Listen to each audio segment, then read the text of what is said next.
Hey guys, we're back here today with the all-new Subaru Outback Wilderness. This is Subaru's one of the more popular models that they just came out with. It is a beefed-up off-road version of the popular Subaru Outback, and it offers a lot of really cool features for around $38,000 to $40,000. If you're looking for something in this segment, if you don't want a typical crossover SUV, if you don't want a typical SUV, the Outback Wilderness may be for you, especially if you like to go on a little bit mild off-roading, some trails, and if you want to throw some even beefier tires on this, you could probably do some more with this Outback. So I'm going to show you guys all the cool features about this Outback Wilderness and what makes it unique from all the other Subaru models, and especially from other models in the segment, and why it really doesn't have any other competitors either. So let's dive right in. Okay guys, we're here with the Outback Wilderness with the Subaru key right here. You can walk up to it with keyless access, or you can just unlock it like this and it'll open up for you. This is a pretty cool vehicle. Now I'm going to first show you guys all the cool different features that you're going to get with the Outback Wilderness versus a regular Outback. Starting off, I think one of the big most noticeable features is the ground clearance. This thing now is 9.5 inches of ground clearance, which is a lot even for this segment, and that's part and due to a completely revised suspension setup, kind of tuned for off-roading. You also get these beefier rubber right here. Now they aren't the most aggressive tires on the planet, but I think they look pretty cool, all blacked out. You get a little bit more tread than a typical Outback will get, but you can definitely throw some more larger tires on there if you feel like you're gonna need them off-road. These are Geolanders AT from Yokohama. Interesting tires there. Up front, you also got a completely different bumper setup. So there's a lot of black plastic cladding, as you can see. A lot of people don't really like this too much. Different colors can be had, and then you'll really notice it more, but in this dark gray finish, you're not going to really notice the cladding as much. We can see this giant front cladding piece. You do have anchor points up here. You can pop these open. You have tow hooks. You also get unique LED fog lights right here, kind of on this pattern. See really up close. This is kind of like Subaru's new thing. They're doing a lot of vehicles. Got that on both sides. Now on the hood, you're also going to get this blacked out piece. Now this is supposed to be designed to reduce glare when you're off-roading. It's supposed to kind of make it so that sun doesn't shine off the hood and bounce into your eyes, but I think it's more of a design feature than anything on this Outback, because there really isn't that much glare on this hood in the first place. You also get a unique grille up front and full LED headlights. You also got that additional black cladding on the wheel arches, so a little bit more ruggedness for there. And you also get beefier side sills as well that are really actually pretty aggressive under there as well. Out on the side, you're also going to get some new Subaru Wilderness badges as well. Up on the roof, you have your traditional Outback roof rails, but there are a little bit beefier. I think they can hold a little bit more weight, and you got these cool gold finishers for the mounting points of the roof rack. Out back, you get dual exhausts, as you do have a turbocharged engine under the hood, more of that black cladding, and again the Subaru Wilderness logo, and you also have some more recovery points as well. So outside of the Outback Wilderness already, pretty cool looking. I think it's a little bit more macho, a little more beefed up than a regular Outback, but not everyone is going to like all the additional cladding that Subaru is doing on the exterior. So that might not be your taste. So if you want it in black or this darker color, I would suggest that versus maybe one of the blues or the lighter color. But I think it looks pretty cool, and it is serving a purpose in this case, so I think it makes a little bit more sense.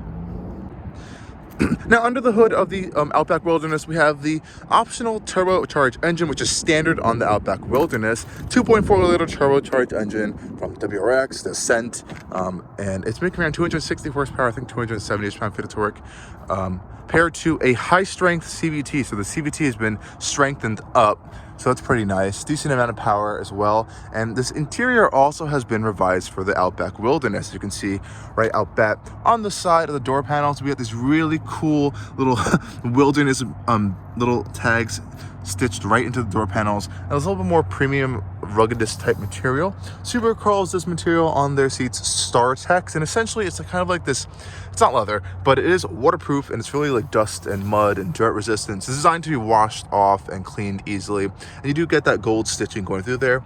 You also have these ruggedized floor mats down here, which have this cool kind of like mountain pattern going on there, really nice with some treads in it.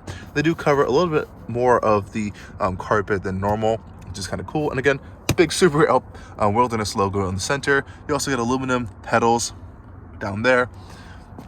That gold theme also carries onto the steering wheel right here. As you can see, there's gold on the steering wheel as well as gold stitching, and on the gear shifter, that gold trim as well. The seats also are going to feature an Subaru Wilderness badge embossed into the headrest as well.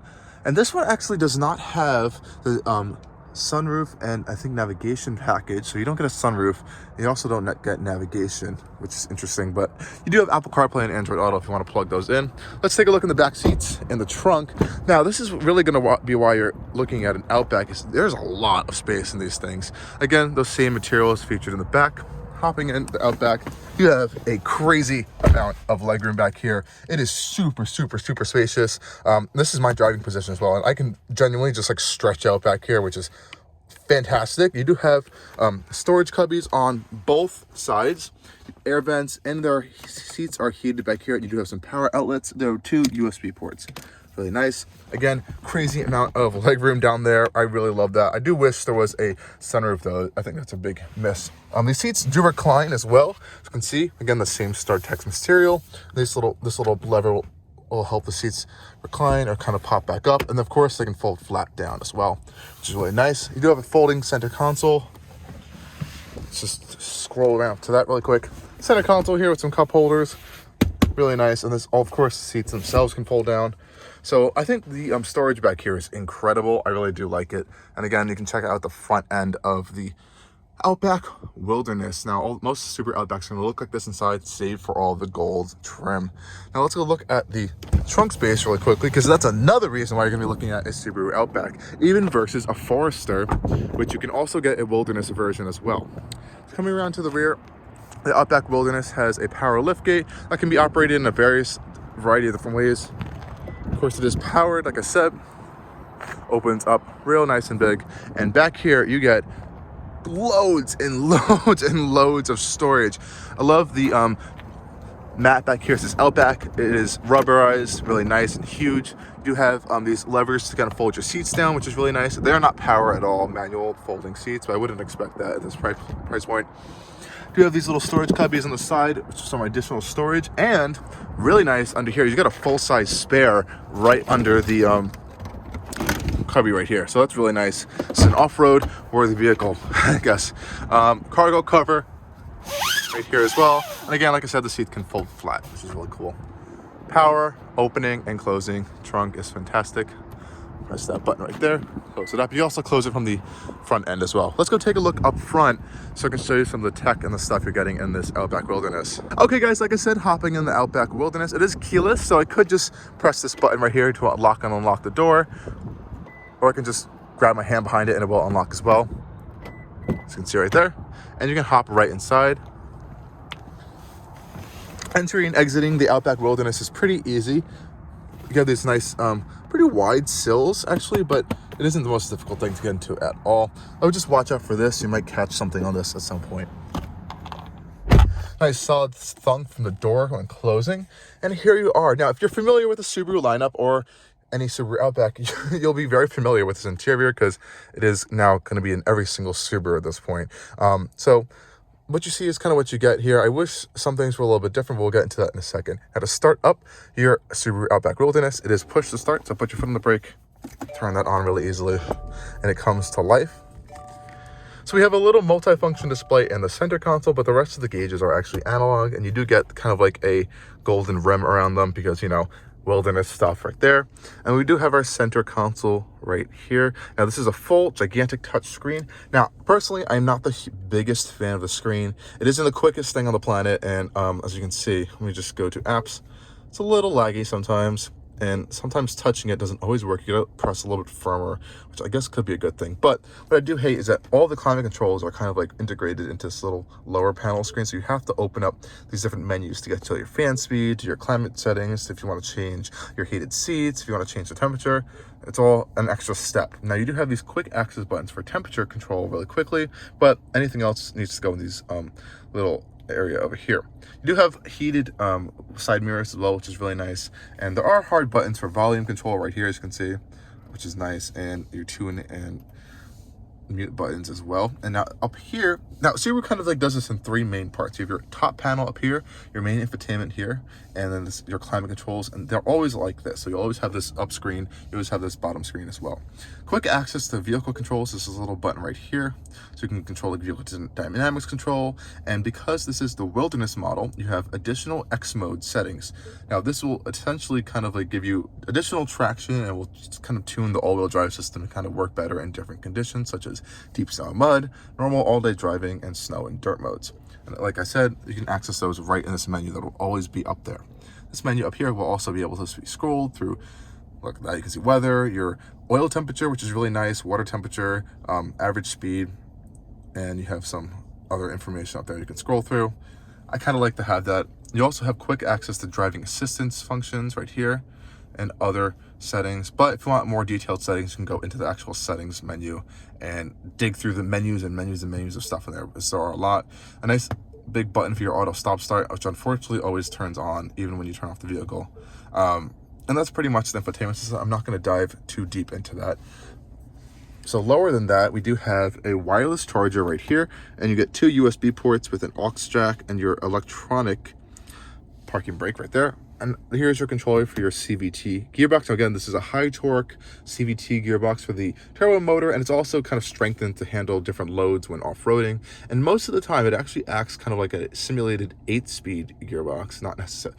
But obviously, there's no gears because it's a continuous variable gearbox or transmission. But it kind of like simulates those gears in that way, so it doesn't feel like you're just revving the engine out all the time. This button, since this is the Wilderness model, you do get additional camera views. So you get a front view camera actually, which is kind of cool.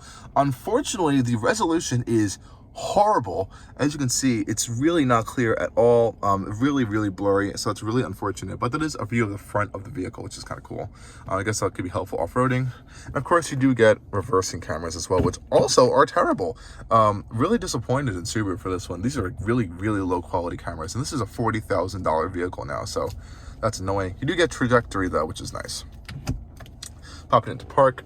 Now coming over to the steering wheel, there's a lot of stuff going on here. You have your eyesight controls here, which is your radar or camera-based adaptive cruise control settings. You do have auto steer, which actually works fantastically on the highway. This is actually one of my favorite systems on the market right now. Definitely better than anything Mazda has out right now, and it's getting up there with like the Hyundai Kia systems, which are really fantastic. But Subaru's camera-based eyesight system is definitely one of my favorites as well. Not a full driving system, but it is really good. Over here, you have some controls for your radio and source and voice control. And these little buttons over here control the center display, which doesn't have that much information actually. Once you activate your cruise control system, this little screen will pop up so you can see that information though, which is kind of nice. You do also have lights up there for your eyesight, so they'll blink up if you're like going out of a lane or something, or if there's a vehicle up front, or even if there's a vehicle pulled up in front of you and you're at a stoplight and you forget to move, it'll warn you that the vehicle is moving. So that's kind of cool. Unfortunately, there's no heated steering wheel on this model, which is ridiculous at $40,000 for an off-road focused model. You should have heated steering wheel. All the other Outbacks can get a heated steering wheel, but this one doesn't. So that's really disappointing. The other Outbacks, and I'm not saying this is like a needed feature, they also have this system up here that can kind of like track your face, and it will kind of give you different driver profiles based on like facial recognition. I'm not sure why this doesn't have it. I know the Outback Touring will have it and some other higher end models, but I feel like at this price point, it should just have it anyways. But they chose not to give you that over here, unfortunately. You have paddle shifters in the back if you want to simulate the 8 gears, and then your traditional controls for your wiper socks and headlights. Again, nothing too crazy over here. You have a little bit more button space over here than normal Subarus, as all of your driver safety systems have been thrown into the infotainment system, so there have been a reduction in buttons in the interior. I do like this. Again, the stitching's really nice. The materials are generally okay. A little bit more storage here, and you have a full glove box as well. This interior just doesn't feel, though, like as high-tech and as clean and as premium as competitors, and this gauge cluster is really getting tired. Subaru's been using it for like a decade now. I think it's time for something new. But other than that, it's a functional interior. It works well. It has some little bit complaints. You do get 2 cup holders over here. kind of a dual layer center armrest, which is padded. It's just nice. And the seats themselves are pretty comfortable. They are heated, at least, not ventilated.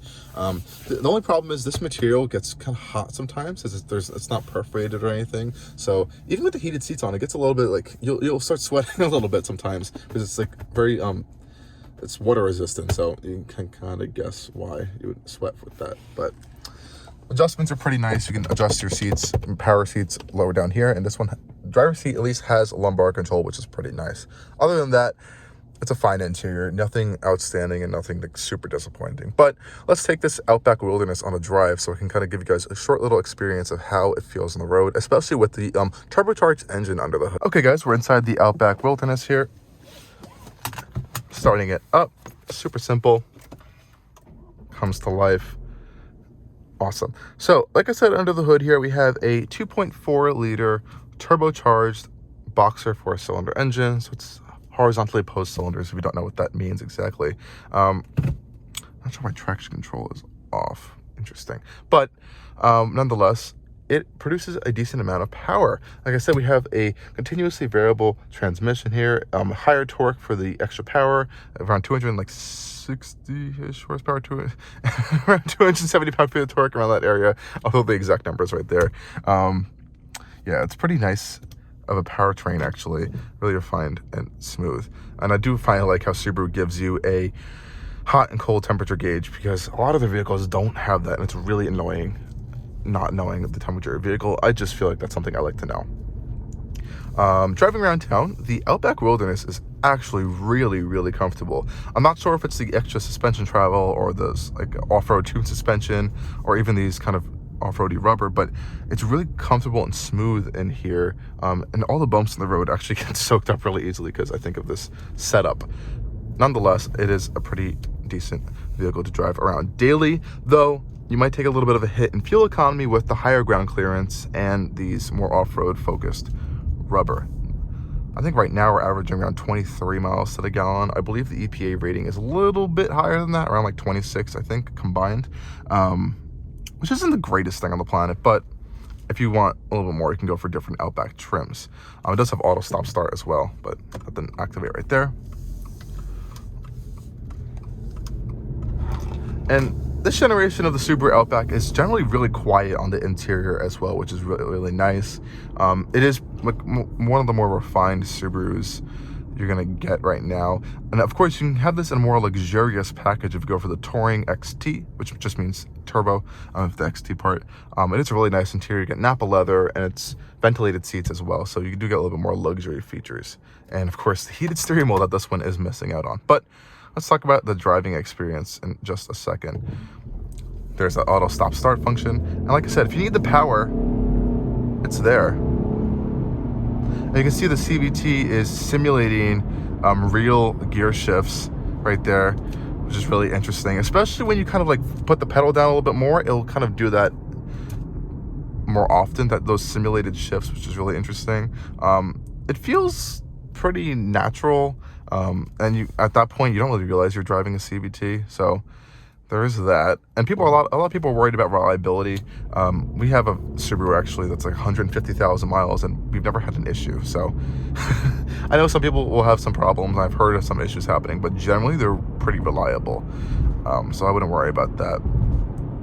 Nonetheless, this Outback Wilderness is pretty nice. And like I said before, you can activate like your eyesight system, so you can quickly do that, like just like this, press set and you're on. You have auto steer ready, and it's incredible. You're not supposed to take your hands off the wheel at all, but it really will steer you around a corner or something, which is really cool.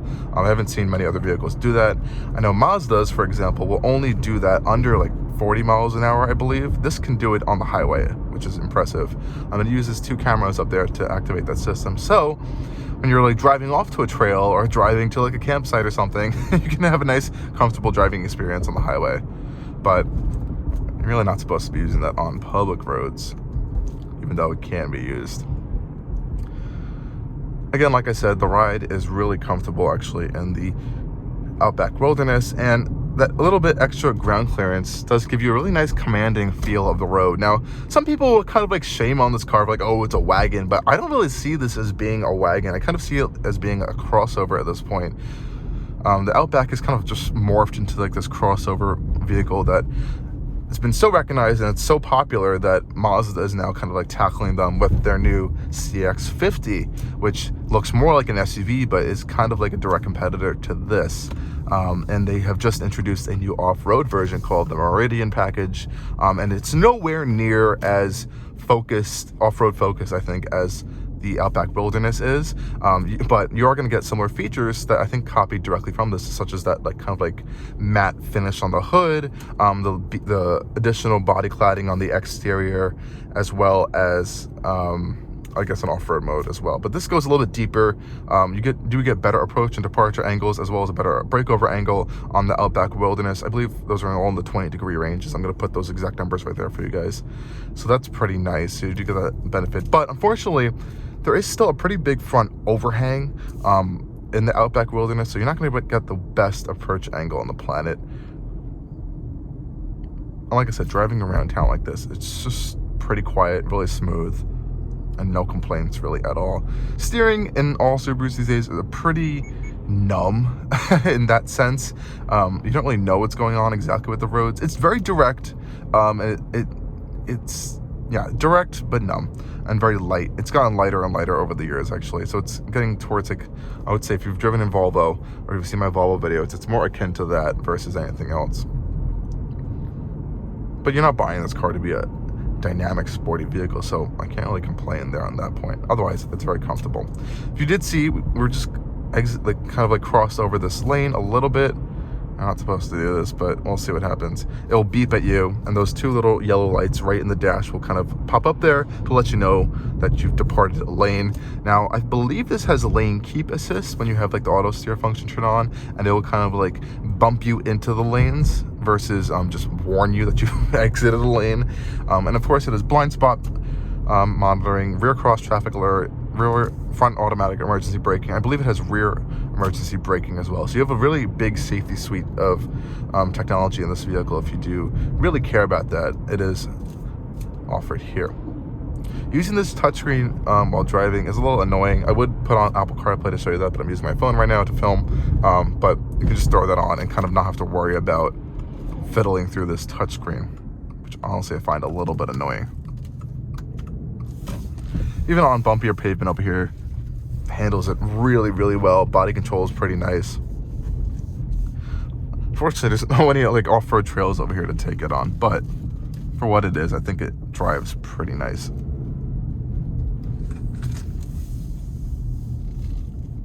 Awesome. So I just want to take you guys on this really short drive of the Outback Wilderness to give you guys a little bit of a taste of what it can do on the road. Obviously not off-road, but I think it's a pretty good package.